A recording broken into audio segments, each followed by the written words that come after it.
छोड़ी गवना हरी में हरिया कि छोड़ी गवना हरी में हरिया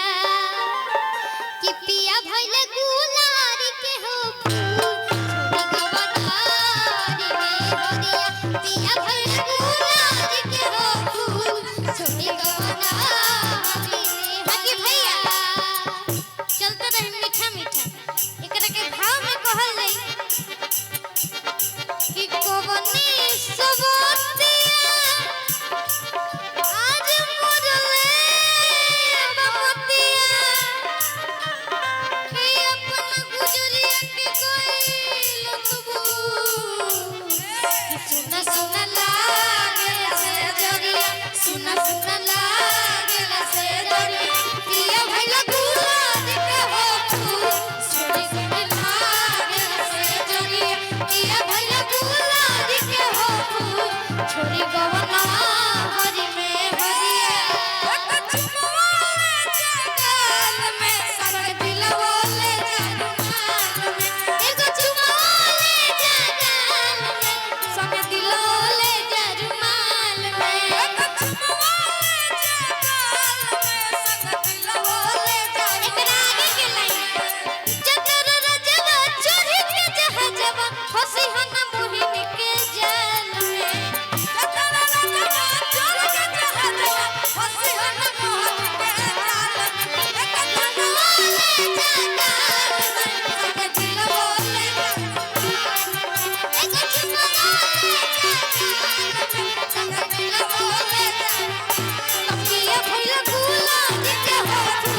छोरी गवना हरी में हरिया भइला गुलाब के हो छोरी गवना हरी में भैया भैया भैया तारा के छोड़ के ऐसे गइल बनी पहले जवाब सुनो तारा के छोड़ के ऐसे गइल बनी अगर अच्छा लगी तो हमर जितना भाई लोग बा एक बार हाला करके बताई कि आज लेना प्यार दिलू दिल के भीतर से आज लेना प्यार दिलू दिल के भीतर से तो तोहरे पमोर तनी नन रे उमर से तोहरे पमोर तनी नन रे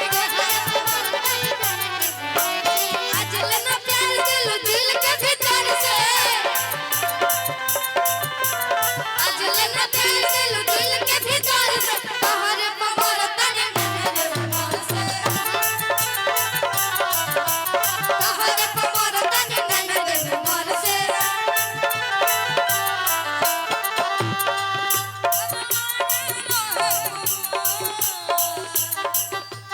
हो हो अरे दुल्ही रहे रहुआ निरहुआ सकल रहे दुल्ही रहे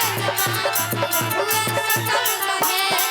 मंगल चाहे सुमार हरदम टटल रहे मंगल चाहे सुमार हरदम टटल रहे दुल्ही रहे बीमार हो अरे दुल्ही रहे बीमार निरहुआ सकल रहे दुल्ही रहे बीमार निरहुआ सकल रहे सुन सुन लागल से जरिया पिया भइला गुलाब के हो छोरी गवना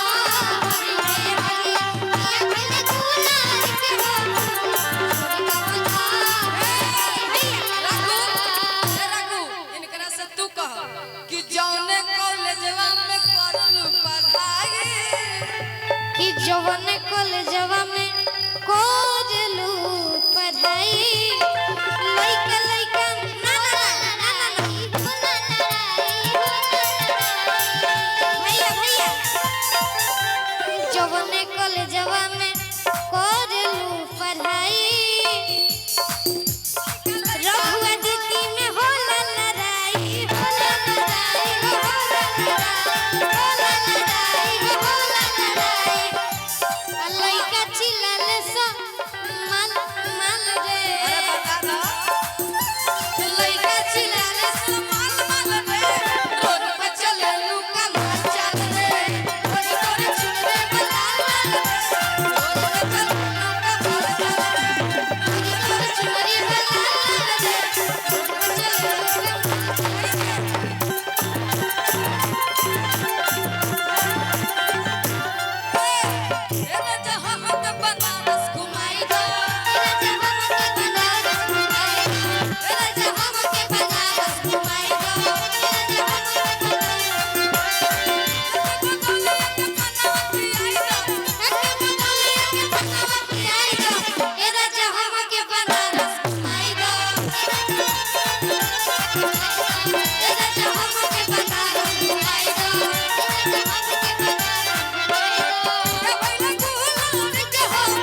औरत कह तरे कर अंतरा कह दा खत्म कर